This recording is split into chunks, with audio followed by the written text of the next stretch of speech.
2006, I was Kentucky's most wanted in the whole state of Kentucky.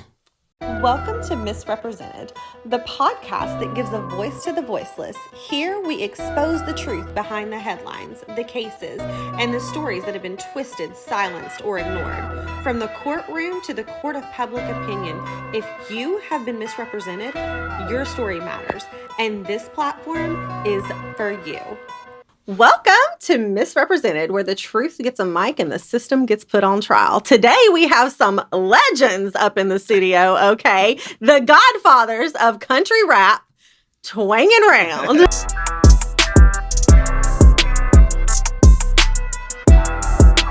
What's happening? What is up? Man, we've already got off to a good start here on this podcast tonight. We have. Yes, It's been a little bit of crazy up in here already. Yeah, I just want to say it's an honor to be here. You know, most definitely looking forward to this. And so make sure y'all don't go nowhere. Y'all go ahead and share this thing. And tune in. Yes. It's going to be good. Yeah, I said last week I had Twang on, and I was like, whew, y'all's fans going to be all up in my comment section, pissed off, wanting to know where is Round. So I'm so grateful that you're here. That's been my whole life, man. Y'all don't leave Round out now. No. Well, I live where they film Jurassic Park, and they got to send messengers to me and stuff, you know, so it's all right. It's my fault. It's a personal problem. Sorry. I'm here, though, now. Oh, my God, yes. You're here, and that is all that matters. Yeah, Yes.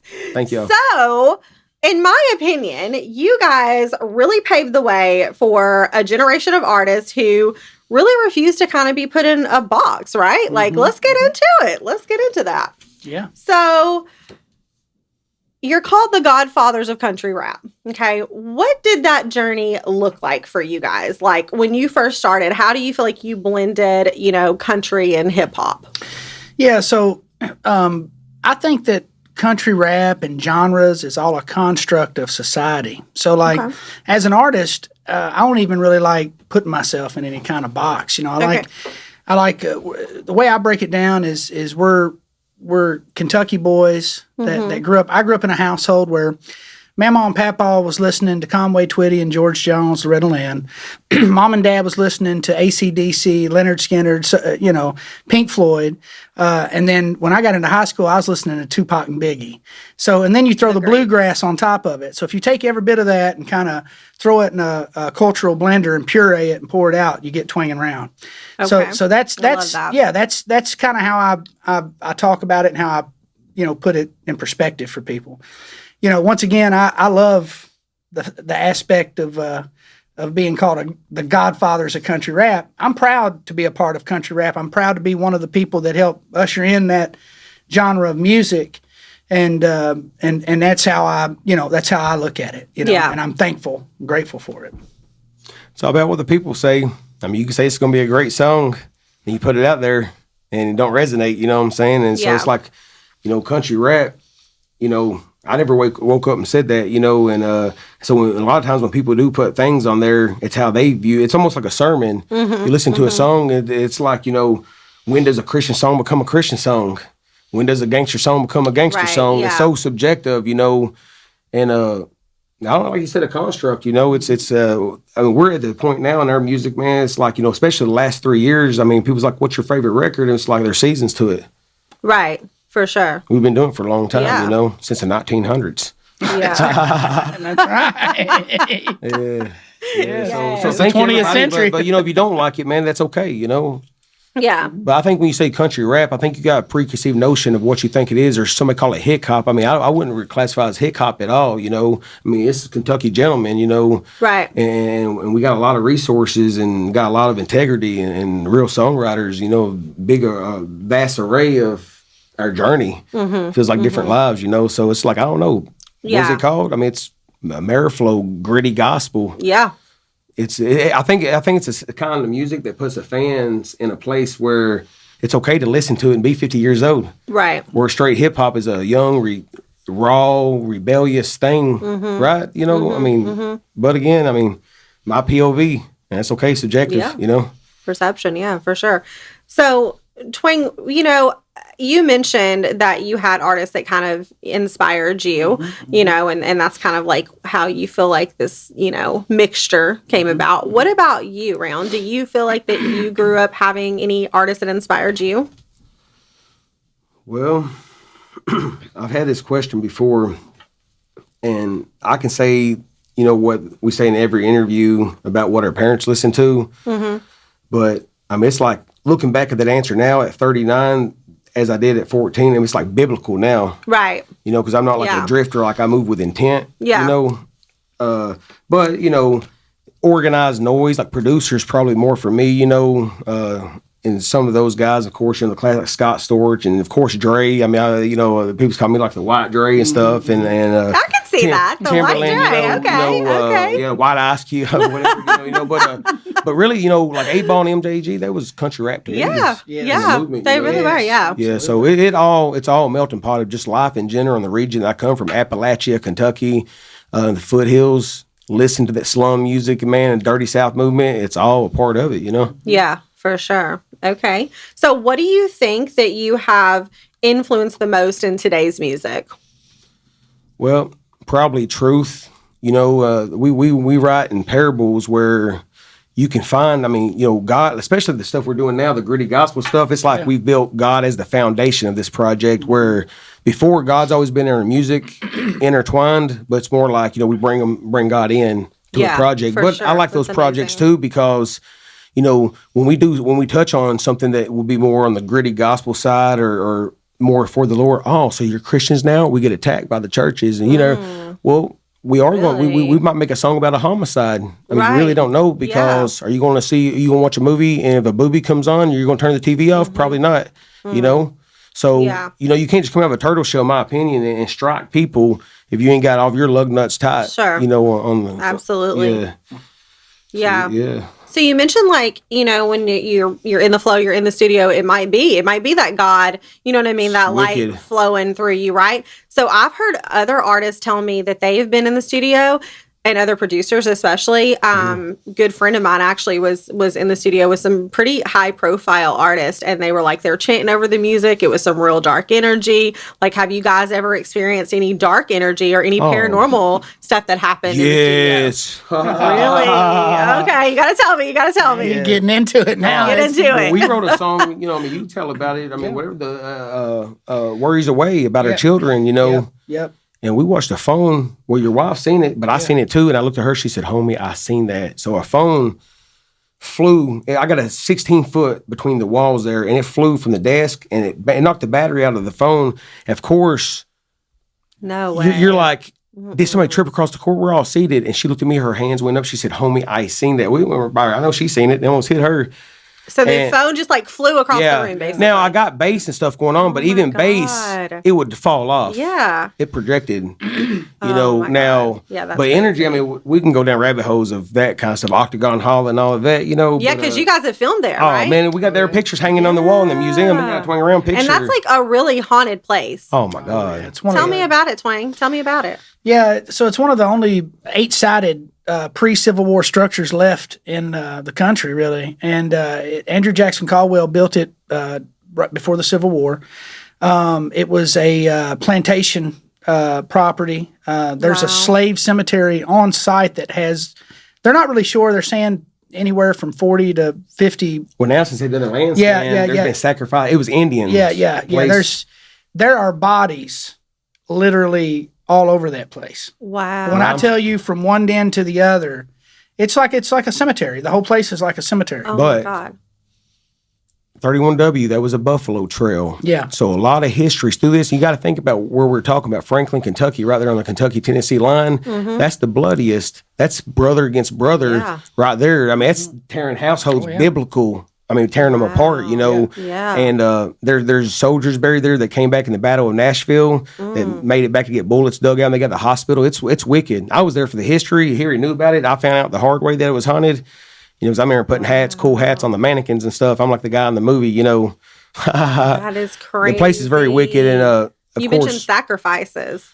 Well, yeah, there was they did the land scans. They said found some sacrifice equipment and stuff there. And this place is special, you know. I mean, here's the thing. I'm not a mystery. I'll go ahead and just tell real quick what happened. So we had a friend, Sean Burris. He had a TV show A&E on A&E. Extreme Paranormal. Yeah, that's right. Okay. And they invited us to come out there to cook out. You know, we was doing the liquor, the moonshine stuff, and it was a great time. So they was doing production that night, and Twang, they was out in the slave cemetery. Twang said, "Hey man, let's go up there to the house and fix something to eat."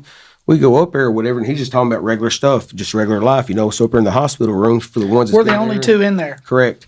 But there is EMPs. They had EMF detectors at every level set up. And how those work, for the ones that don't know, it's almost like you catch the readings of the electricity in the wall, your cell phones, tablets, and you retar it. You know, you just hit like the scales or whatever, you know, you hit it, and it resets it. Now, once you get a meter rise above that, we've got action for sure, because where did that come from? So anyway, keep in mind, it's set upstairs, the floor that we're on, and in the basement rigged. So we're talking up there in the hospital room. It sounds like the end of the bed picks up and it drops. It's like, it caught our attention. Then it sounds like it was dragging, because you know how it's got legs that catches the friction on the floors, the wooden floors. You can hear it catching friction. And he said, hey, we hear you up there. We're not going nowhere. What's up? That's when we heard the boot stomps. Boots. 3. Oh, then hell no. That's when the dragging starts. Look, that's when the dragging starts. It goes across the floor into the walls. Then the EMF detector says, What? And it's the house. Oscar, listen here. When he confronted that, it was like the house twisted. Like he wake up in the morning. And he was skeptic before No this. way. Now, I've lived in funeral homes before. Like, you know, the boogeyman, it was more like somebody popping my storm door, the screwdriver or something kind of situation, right? You know, listen here, I'm just so thankful that this situation happened on the first floor, because I would have tore gutters off getting out of his house. For sure. It was like the house ground because it wasn't a 100%. with the EMF detectors going off, right? You know, but yeah, that's a whole other story in that. But that place is the real deal, Holyfield. Y'all check it out, Franklin, Kentucky. Our partner, Bear and Barry Gaunt, Billy Bird. all them guys are passed away now. That's how long we've been tied to this place. And they got a Twang Round picture hanging on there. Now Beth runs it. Shout out to Beth. Shout out to Beth. She took on her father's footsteps, because this is, guys, I mean, it's very cheap to check out. And the history that I told y'all, this happened here. And we've done events there. And what a great place to support, because this, I mean, they don't get no support for nobody, you know. And history will, this things will disappear, you know, if you don't go out and support that. I think Wednesday through Sunday they're open. It's like $5 or something. Tour, for sure. Yeah. That is crazy. So when y'all do take a tour, since y'all go through that back door, that's where first room. We just need to take Brooke with us and do an overnight. There you go. How about I just FaceTime y'all? No, see, that's smart. We'll set up. That's the stuff I'm trying to do. He likes it. Man, this is getting good. We'll get on topic, man, I guess, dude. But that is the real deal. That's a little Easter egg for the viewers, man, that ain't never, break up the monotony a little bit. Well, so y'all actually filmed videos there. Yes. Oh, yeah, wow. Bury Me, On the Run, both of those videos are filmed on property. Wow. We just want to redo like Hee Haw, like with CMT. We was working with CMT and stuff with their label at the time. And I told that story to the guy in LA, and he was sitting in this old building, and it freaked him out. And he showed the line producer, because they was streaming and videoing our conference, and then we almost had a paranormal show. And I'm so thankful that it didn't, because they was going to send us to some banged up places. Yeah, we were on a rocket ship to that. Rocket ship. Yeah. And I did not want to go. Hell no, I wouldn't either. That's wild. Right. So when we're talking about the studio too, you guys mentioned some things happened in there. Like, tell me a little bit about that. Like, what song were you recording? Worries Away. It was on the Take It Ride album, I believe. Okay. But we've had so many different paranormal. That's just one of many. But back to the energy, when you said dark energies and stuff, that is something we go off of, because when we write songs, the energy does affect the emotions. Oh, for sure. You know, it's like we're a conduit or something, and we can be happy and write a sad song, but I mean, he'll just start, he'll start like melodies, these beats and stuff I make, and I've worked with him for 20 years. I kind of know how he's going to approach it, but man, he throw a curveball, and he'll do some Waylon Jennings on a club beat and throw a lick. I mean, I was already dancing. He's like, oh, that's what I love about it, you know. Yeah. But I like, it's kind of like 5-star, that how they never liked doing it until we get in the studio, man. And so you have a different record versus if I just send him the beat, let him ride with it, you know, versus let's do it right here on the spot. But we can probably get a song wrote and produced in probably a couple of hours, you know. Yeah. So I have a friend that's a producer, and he was telling me that, like, one time, again, he was in the studio in Atlanta, and he actually saw something manifest, like something take form. Has that ever happened to you guys? Oh yeah. Really? His old studio in Bowling Green, we had a full-bodied apparition, and we didn't know this till later. I'll just tell the story real quick. Is you're talking 10 people in a studio, and we're all standing around. And Middle of the day. He had in the middle of the day. He had left to go somewhere. Okay, and this was a 2-story place, so we heard the door open upstairs, and we're all standing here.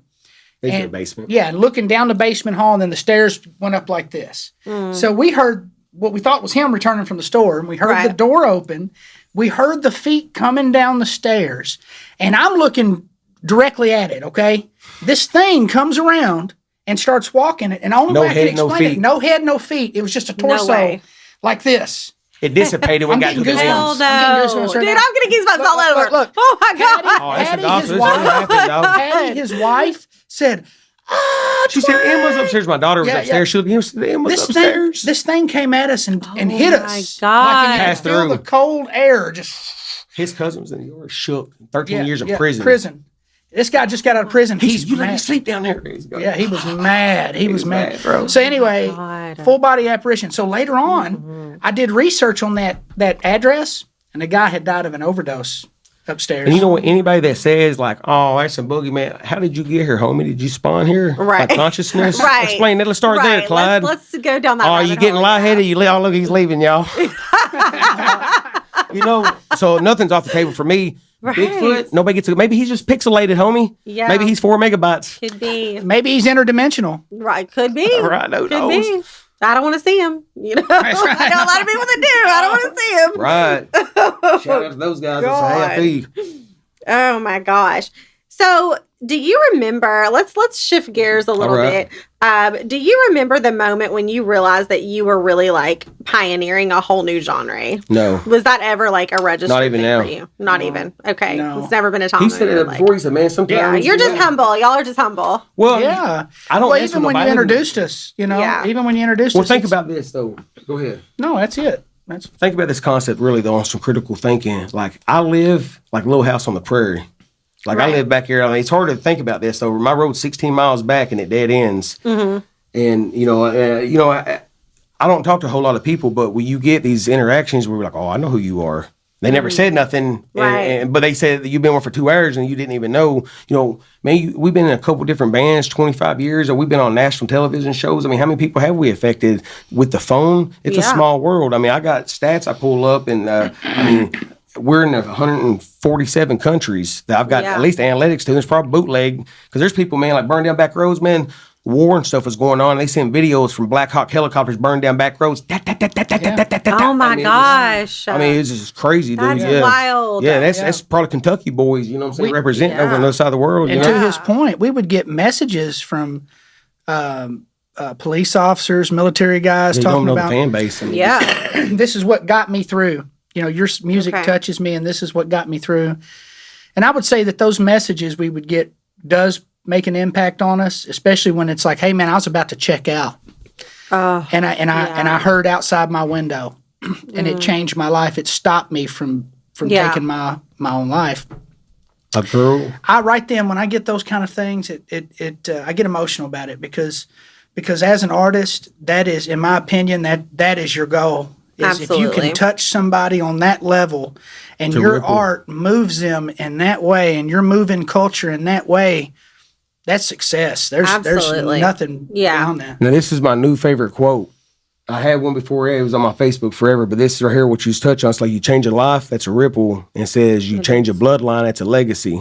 Yeah. And that's Yeah, fire. that's deep, yeah. I love that, dude. And it's on my Absolutely. Facebook now. Yeah. Before it said every person you meet's going through a battle you know nothing about. And I love that too, you do know. But too. the other one Yeah. was I like it. Absolutely. Twang, you and I have talked about this too, and I've told you the same thing. It's like, for me, you know, if somebody asked me today, what is your definition of success? I'm like, how many lives can I change? Hand down. How many people can I have an impact on? And what you talked about, you know, people talking about your music and how they resonate with that and, you know, life altering moments. There have been people that have called my company, you know, in those dire straits, and we have walked them through that and talked them through that. And I can't tell you how many people that either have said, I'm still alive because of you, or I want to be a different person because of yeah. you. That's success. Yes. That's real success. And let me tell I you, feel I'm going to that. give you your flowers because Well, you it is, deserve them. and not but you feel like it is. Yeah. you Look, know? I had the pleasure of coming in here and meeting everybody, and I had the pleasure of, in the beginning, of interviewing a lot of the people that work here, and every single one of them had the same common denominator, and it was all about how you changed their lives. Oh. And how you found them. It's legacy, and how you brought them out of a place that was dark, and now they're in a purpose. Yeah. And they're forever grateful and thankful for that. I'm one of those people. Yeah. You know? Yeah. Full circle moment. Full circle moment. And also the ability to be the rock in the storm, say, hey, this is what it is. Yeah. And we shook on it. Absolutely. And, the guilt, let's time travel. We ain't going to do this. No, I promise. Right. Then we do this. You got to be the rock in the storm, but I'm still here for you, and I'll be here for the other side, for you to, be, handle it, 100%. Yeah. No, I got mad respect for you guys for sure, and thank you. Yeah, 100%. It's not you meet people that are worse in their life, and it's really how you meet people in the trenches, Right. But absolutely. it's awesome. No, thank you so much. Oh yeah, for sure. Yeah, I mean it, How do you feel like that you have seen the country rap scene change from when you guys first started? Go ahead. Well, CDs, and man, it was probably about 5 years ago, but still in the 2020s, that this dude's out hustling CDs. I was like, wow, he probably just got out of prison. He did. Yeah. Facts. I mean, he probably came straight off the yard. I'm the last of streaming movements. No, and it was really crazy, man, because bro, I still got the CD, man, but I still ain't listened to it. That was 5 years ago. I ain't got nothing to even play it on. Right. I was just thinking, do I even have a CD player anymore? And that's so I don't crazy. even think I have a CD player. Vehicles don't even come out with where stuff. I was doing music in the 90s and stuff on a PlayStation and stuff, and all the way to 2025, and my daughter's trying to explain a band like Nirvana or something from the grunge. She's like, I don't know, it's like in the 1900s. I bet my Hey Do boots are still smoked in my kitchen when she said that to me. It changed my life. It was in the 1900s. She put me with all the World Wars and everything. Wow. That's what I said to us today. I grew up. Yeah. Well, and something I'll add to that too, how it's changed is in the beginning, what I can remember from the late 90s, early 2000s, and even into the mid 2000s is there was a sense of family about it all. And there was everybody in the game at that time that was doing things had each other's backs. Right. And we got to know each other to an extent to where we all supported one another. Yeah. Then as it grew to bigger platforms and got distributed to more people, and it started catching on, I noticed that some of the momentum shifted to being very convoluted to now you've got a lot of drama and a lot of discourse inside of the genre. You've got a lot of people attacking each other because this one's better than this one, or this one don't like that one, or this one got screwed over by this one, and That's what rap is. which hey man, I was about to say that. So it kind of is very reminiscent of where it's headed, and in the evolution is the Biggie and Tupac phase. Yeah. You've got, and there is a super division inside of country rap There right really now. is. And There I'm sure everybody. And it's sad to me too. That's sad to me to see that. But I'm like, go even deeper than that. Think about psychology and stuff. Why is the news the way the news is? Feed the beast. If we're talking about puppy dogs and stuff, your brain's in a dark skull and it's made to stay alive. And so you want to, hey, turn it up. What? The milk's getting low and stuff like that. So when you're talking about your favorite artist, he was in, and you're talking reckless about him. Hey, well, turn it up, tune in. And that's why Facebook, when we went through their trials and stuff, that's why when Chicago was burned, why am I seeing this? I don't follow this. That's all I'm seeing. for sure. But people arguing because they ran an AI algorithm and says, from my understanding, is we just want engagement.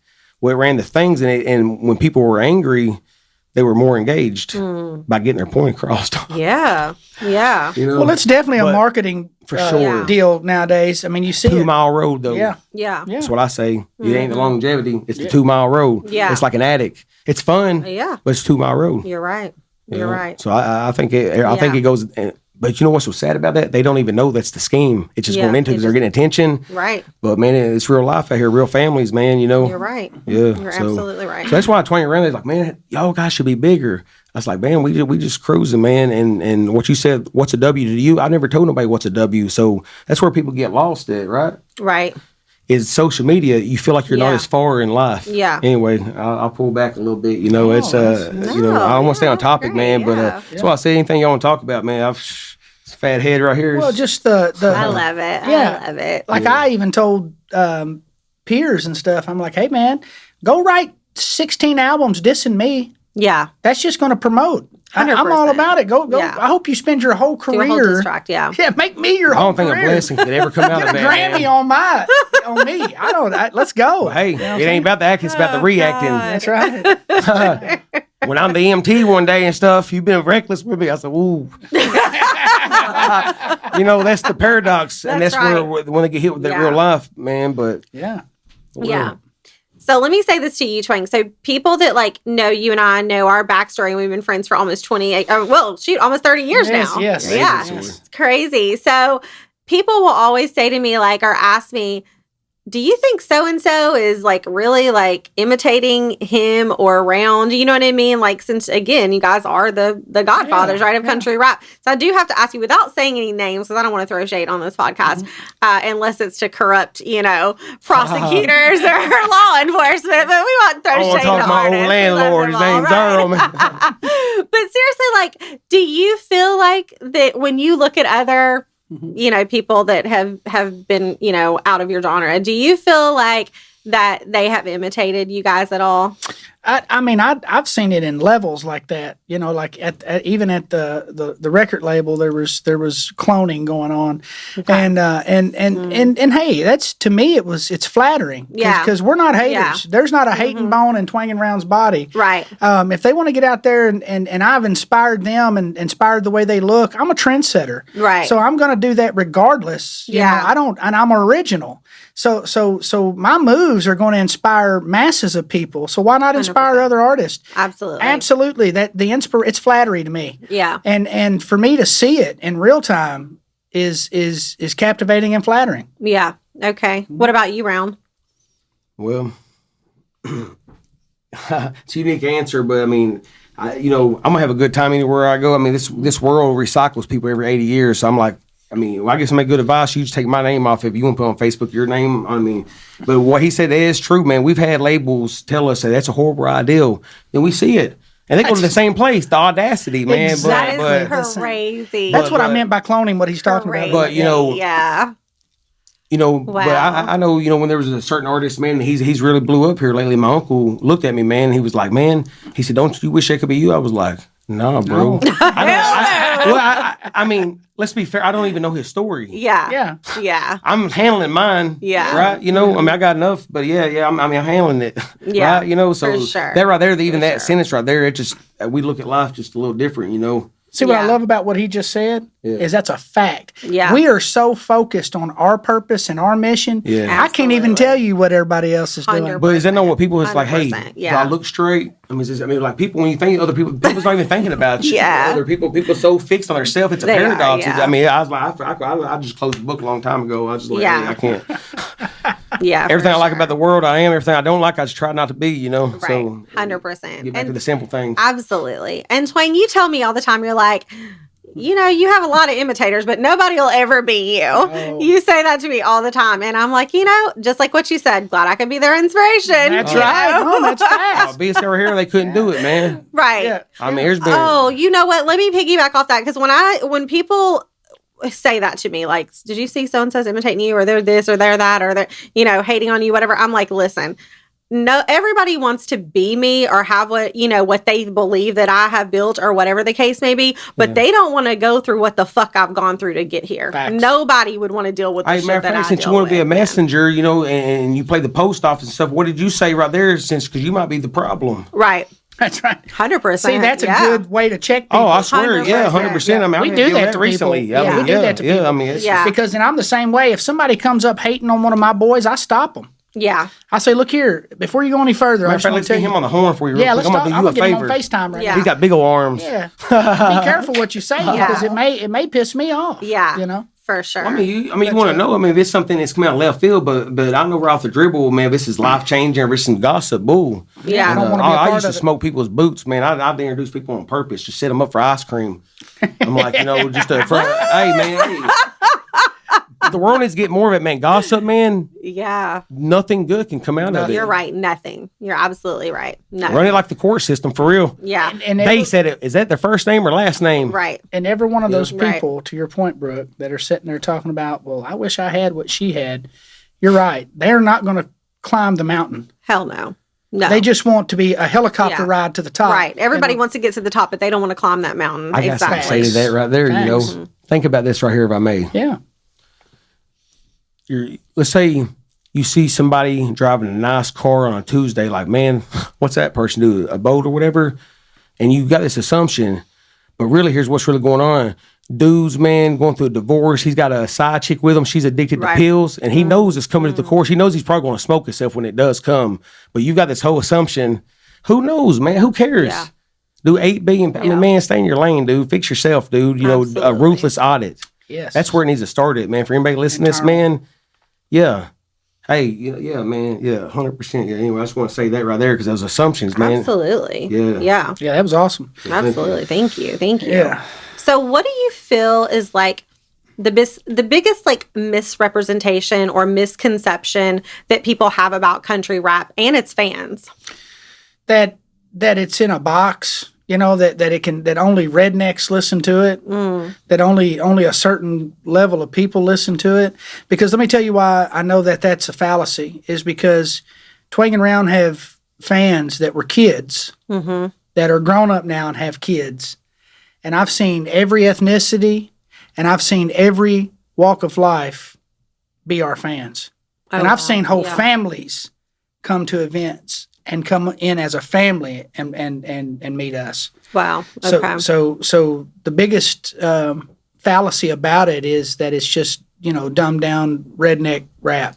Okay. When you say a certain level of people, correct me if I'm wrong, are you speaking on like lower income brackets or lower level? Is that Poor what you're people, saying? Okay. poverty. Okay. Yeah, the whole 9 yards, trailer parks, you know. Wow. You know, and the fact of the matter is it's on every major thing. You turn on the TV, you hear it. Yeah. There's nothing. I mean, 100%. Yeah. It's been taken to levels of superstardom that's you know, worldwide. So Yeah. I can fix you right there. You know, you come to a mud park, one of those rigs, those are about $250,000. Hell yeah. Those big mud rigs and stuff. Yeah. There's hundreds and there's thousands of them out there. Absolutely. And these are doctors and lawyers, and they might come from the country. Maybe they grew up in Louisiana or something, you know. Right. Again, it's assuming, you know. Yeah, it's just like when you Absolutely. think about New York, one of our biggest places, you know, like we've been to mud parks up in New York. There's just as country as everything down Yeah. here. It reminded me of Kentucky. Yeah. It was hilly. Absolutely. People say to me all the time, "You don't look like a bail bondswoman." Really? What is a? Tell me what a bail bondsman and bail bondswoman look like. You know what I mean? Let's break that down, right? But they just, it's the misconception. Like they just don't understand it for sure. Well, they just want to insert themselves. I mean, and there's no reaction when they talk about their name, so they want to talk about somebody else, and you just pull the mirror out. So, what do you elaborate? Yeah. It's really a I'm projection. actually live right now. Elaborate. Yeah, it's a projection. It's a projection. Facts. It is. Yeah. Yeah, that's what it comes down to. So, where do you guys think that the genre is heading in the next like 5 to 10 years? Up. Yeah, I think it's going to be just like, because really what we're talking about is if you had to put it into a box, it's hip hop, rap, you know, Biggest genres of the country world music, merging. Yeah. rock music, all in one pop.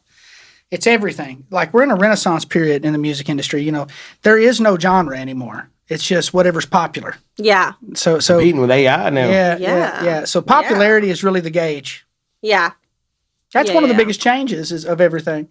100%. Is you can take a song that's beautifully crafted, Grammy worthy, and it not get anywhere, and then you can take something that was put together in 5 minutes and it won a Grammy. Sound bites. Yeah. It's what it's about. Somebody get hit by lightning. The song's called Ride the Lightning. That song's the biggest song in the country. He's getting electrocuted online or something. Yeah. You see what I'm saying? And it's some little sound bite. Because it's people, man, is sitting in Wendy's and stuff, and they're looking at their phones for seconds. These patterns are just filling the silence. Right. Filling the silence. You know. But yeah, sound bites. That's what I would say. You know, I mean, songs have got shorter and shorter. That's what we said. They 5 really years ago. have. They have. Do you know, like, when I was, like, on the way to Florida this last year with my kids, my dad, like, loved Leonard Skinner. So, like, I grew up listening to that. And we were playing that song, one of the songs, and my kids were like, how the fuck long is this song? You know what I mean? Because back then they were, like, 10 minutes long, right? And then they got down to 7, then 5, and then, like you said, shorter and shorter and shorter. Yeah, man. Why do you think that is? Well, because of the internet and marketing, everybody wants your time. That's what you're spending. You can't get back is your time. You know, everything else is that construct, man. But your time, you know, we want your time. You know, Netflix wants your time. Everybody wants your time. Yeah. And Yeah, no, that's dead on. Just like what he's talking about is you got people now that grew up on social media. So Right. I talk about it all the time. It's called avatar syndrome. Okay. So people's attention spans are definitely He told me this for years. Yeah. receding. You know what I mean? Okay. And that's why you even got the most popular form of social media being TikTok. Even is that short form version of dopamine. Right. You know. And people get so addicted to it that it affects their brains in a way to where they don't retain long term anymore. Wow. Yeah. I did not know that. That's crazy. It's because they don't even know what's going on. They're locked into this algorithm and depressed because social media, man, it tells the person you're not as far as you need to be in life. Like, dude, we're on two different missions. Yeah. Like, what are W's to me? I mean, I know some people, man, is rich and, dude, they got the 2 pair of clothes. Yeah. And they're millionaires. I mean, Right. straight up. There's Absolutely. backwood country folk, Yeah. you know, and but that's a W to them. Yeah. Yeah. You know, 100%. peace and joy. We Yeah. got friends, man, got boats, beg us to come get their jet skis and stuff. So you got people, man, they're happy, bills are paid, and we came from nothing and built this, and we ain't got time to even mess with it. It's got dust on it. So the joy. And so it always gets back to the basics. 100%. You know, Yeah. like when you're at the end of life, you're like, man, I 100%. didn't throw the baseball with my kid or do that. And that's something I've done on purpose is I'm very aware, and I've been aware for a while, a long time, you know, and it's because of my dad, you know, Yeah. you know, he opened my eyes, man. It took me a while, but he planted some seeds, and now I'm getting to do it with my nephew, and he can do it with his little brother, you know what I'm saying? Absolutely, So yeah. It just, man, people just need to open up in the ruthless audit, and once you do that, you're like, oh, snap, whoa, Yeah. and find out what's going on, you Yeah. know, like, hey, man, you know, the fake food, fake news, I mean, nobody cares, dude, you know? Yeah. We talk about that all the time. Fake news. Yeah. Oh, man, absolutely. it goes Yeah. deep. I think for me, like, one of my best friends and I talk about this a lot.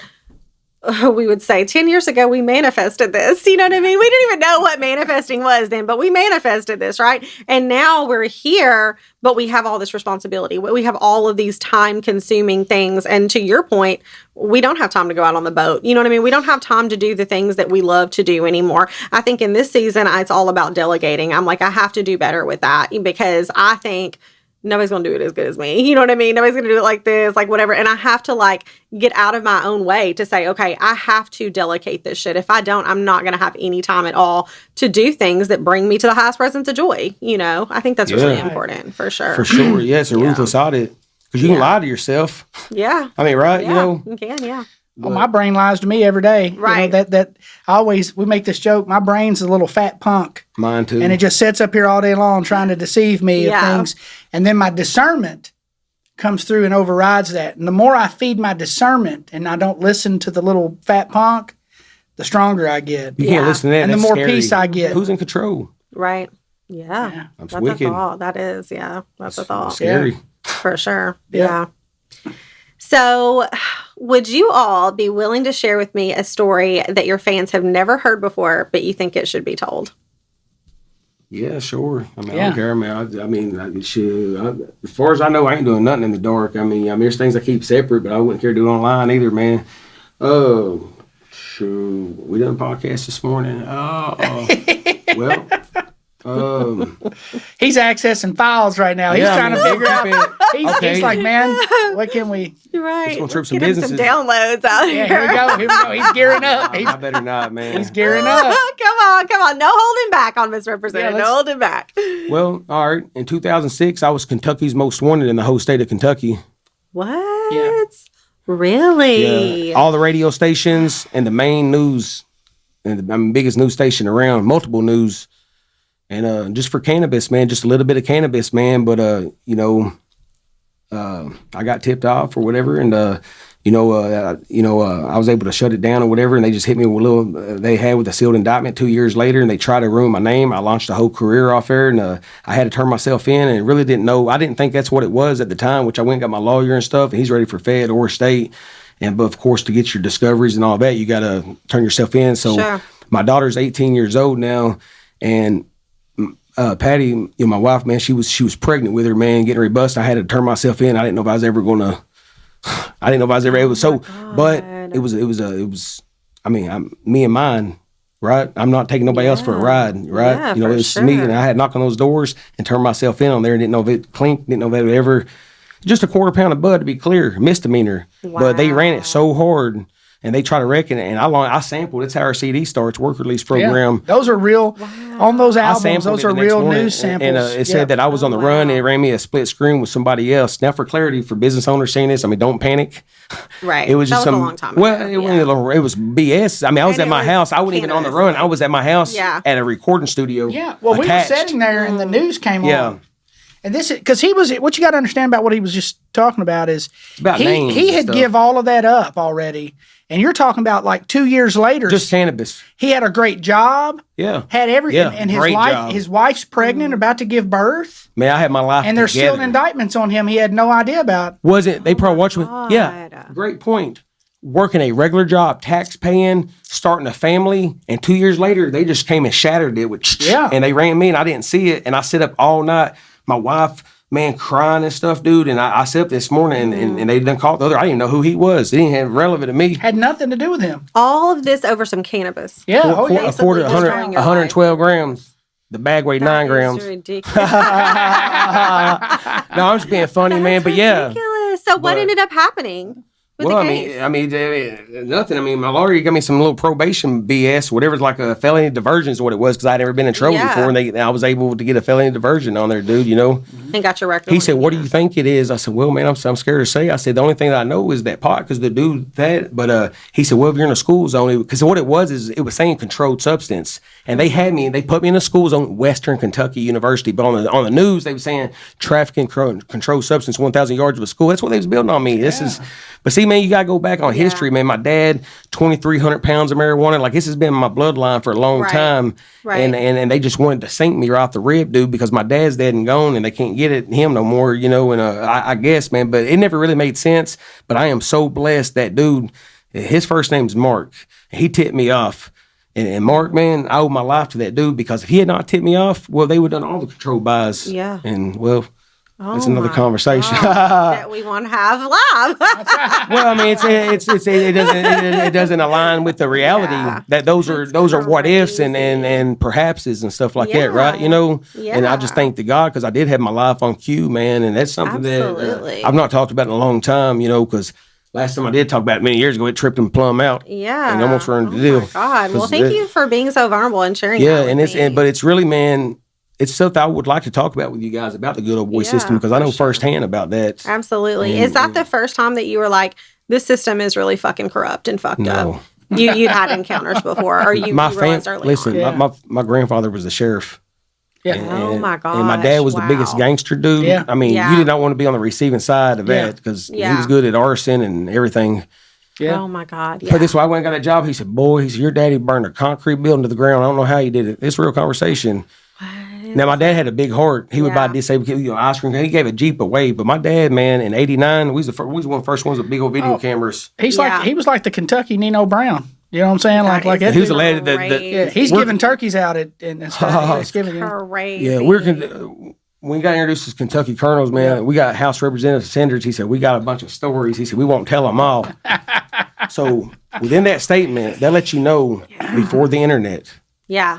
That, well, it just, however I say, in through the front, especially a small town, man, I'm the judge and the jury. Yeah. It's terrifying. Sure. Like, dude, that's a good old boys club for real. Well, that's why I tell people, man. Yeah. It's like, dude, if you're riding around with a pistol and you don't, I mean, like, what are you protecting? You ain't got 2 nickels. Absolutely. You protecting the struggle? Dog, you're, I mean. That is crazy. It doesn't make sense, man. Like, nobody's targeting, nobody's gonna rob you. I mean, I don't understand what you're doing. It is, but it's naive, and it's the thing that everything is cool until it's not cool. Hey, is this cool? Well, it is until it ain't. Yeah. And you gotta be lucky every time, and they just gotta be lucky one time. Yeah. And it just, and especially nowadays, man. But there's always gonna be somebody to feel that, because the demand's there. Yeah. The money's there. 2 mile roads, guys. That's all it is, you know. Yeah. And that is crazy. But hey, if you said that's what you signed up for, just know, man, extortion is real. That's right. Yeah. And it's a system, political, you know, so. Monetize and extort. That's what they do. And you and I have had those conversations just last week on this podcast about what family court and child support and, you know, what they've done to you and how they've monetized you. Not even a criminal. And I've seen this dude, man. I'm talking about like some way more than even impressed on me. Yeah. You know? crazy. Crazy. It's crazy. Crazy, man. I know you shared a lot with us last week, but for you, is there any story that you feel like your fans don't really know, but maybe you want to tell them today?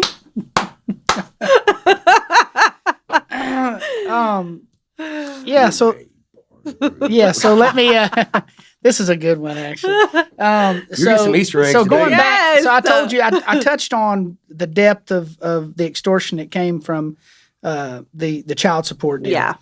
And so in that time frame, I told you when they took my license and all that. Well, they made a clerical error at the state level, and between two states, and they weren't communicating to each other. So Kentucky issued a warrant for my arrest. And I am literally about to go into Spillway Bar and Grill and perform at a concert. Oh, we got fans and low fans are house. in there. It's packed. It's sold out. And I get a phone call, and they're like, "Hey man, there's a warrant for your arrest. Did you know?" I'm like, "No, you're kidding. You're joking." No, it had. I said, "Well, what's it for?" Well, it has to do with child support. And I said, "Well, I'm up to date on all my child support. That don't even make sense." Yeah.